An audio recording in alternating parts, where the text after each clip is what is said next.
We don't like the old bit. We're friends. Yeah. Okay, I will do it. Okay. Action. Mr. McKinsey. Okay, we are happy. We are Thank good you. for that. Do you remember last time we go to United Nations? We had a wonderful we day. talk a lot. Yeah, it was a great day. Talk our international relationship.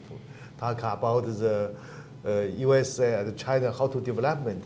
How do you think this question? Look, we're living in a very dynamic time. There's huge changes happening, which are kind of bigger even in politics. I mean, we've got an industrial base which is becoming increasingly robotic, and AI. So that's a set of challenges. That's a big challenge that's happening. Yes. And then we see with the weather. I mean, it's December, the end of December practically in New York. Yeah. We should have a couple of feet of snow. It's cold, but Yes. it's beautiful, and we've had a lot more rain than normal. Yeah. So things are changing. So these are big picture changes. Yeah. And in between, we've got political systems that are developing, and there's going to be conflict. It's not unusual. I mean, I think what we need to do is all keep a sane head, and we don't want it to escalate.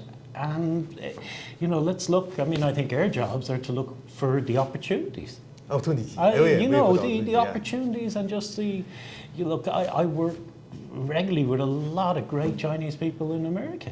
Yes. And abroad. Absolutely. And, there's no reason we can't all work together. I mean, this is nonsense. I mean, we've got a tragic situation in the Middle East at the moment. Yeah. And, that should really educate everybody. And look, that's not where we want to go. And I think we spoke about this, my own experience has been, I grew up in Ireland. And 25 years ago, we had a peace treaty, the Good Friday, Belfast Accord, the Good Friday Agreements. And there was suddenly peace in Ireland. Now, when I was growing up and I was a teenager, if you told me there was going to be peace in Ireland, I'd say maybe with your grandchildren or your great-grandchildren. It would never happen. But we've had 25 years of Ireland, a peaceful Ireland. And so things are possible with enough, it just takes people with enough goodwill and great intentions. Yes. China have a strategy philosophy. It's named The Art of the War. This book is published of different countries. Lots of people, that is give me how to keep peace, how to win without fighting. This is a good opportunity. How do you think that? Everybody. I think most people who are interested in politics have read at some stage The Art of War. Yeah. And it's fantastic, insightful. I mean, we kind of think, I think it's a hubris, but we kind of think we're like the top, this is as good as it ever was, and we're the smartest people in the world. Yeah. And I think the great wisdom from things like The Art of War is that, when you read these great writers and great politicians and great people from before, they were equally as smart. Yeah. And this is without computers and without the internet and everything. So things are much harder to do.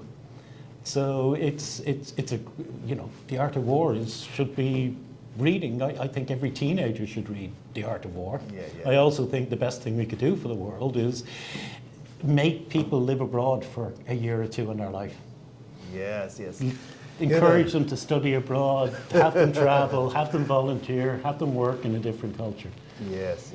Different cultures, yes. I remember last time you go to my office, talk about, could you give me some suggestion how to research this strategy philosophy at the war?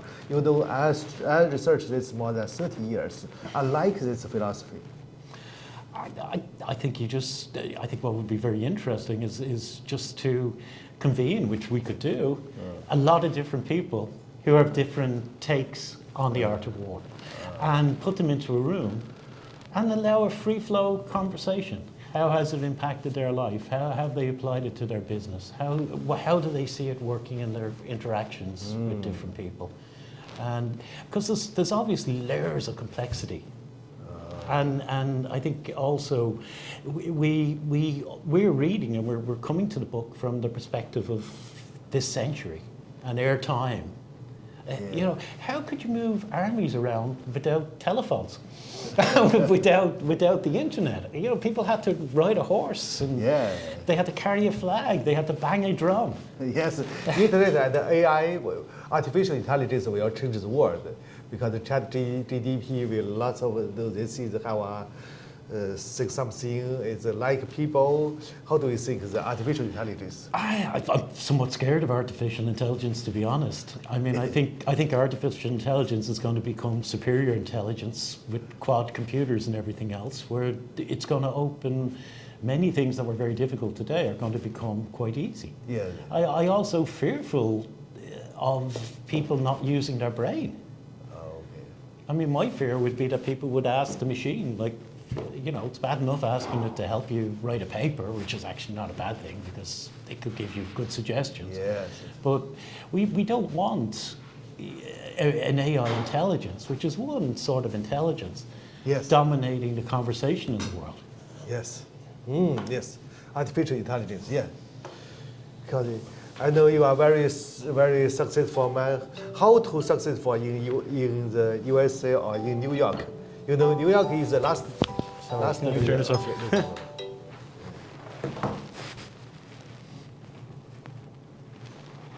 We know last year the inflation and the economic recession, but this year will be past.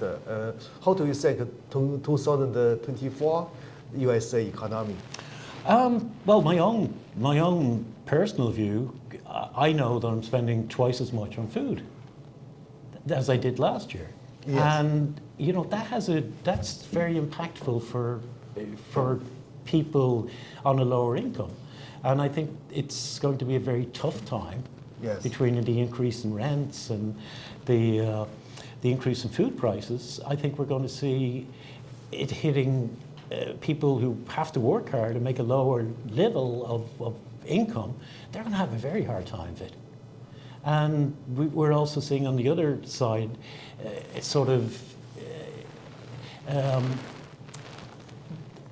New York's going to become more, I think, of a single city rather than a family city. Yeah. I mean, it's already, a lot of the apartments are single occupancy. So people don't seem to realize that many of the apartments here is just one person living in an apartment. And, you know, but they tend to be a wealthy one person, but they're only one person. And New York's very resilient, so it will always bounce back. And one of the things, I mean, we talked about it, one of the great joys in New York is the diversity of people. Yes. I mean, it's absolutely wonderful. You know, everything I do, I'm working with people from 20 different countries and speaking 5 or 50 different languages.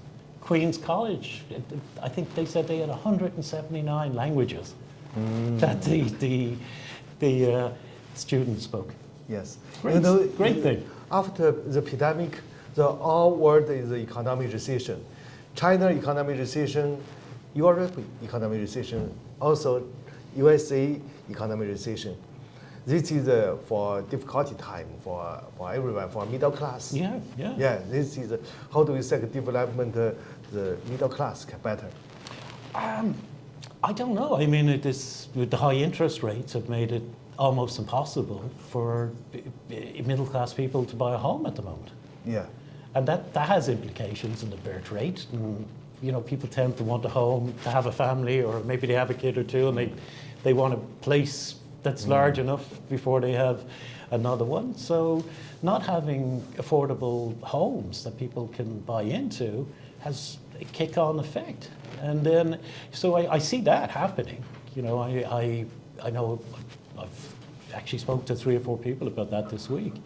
And then the second thing is I think, and I don't think this has been finalized yet, will the opportunity to work at home for people, will that stay a solid thing?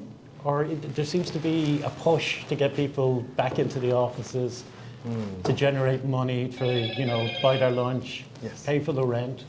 Yeah, I see. Okay, you take it. Okay, this stop. Very good. Very good. Yes. 我跟你谈，咱们到那边去。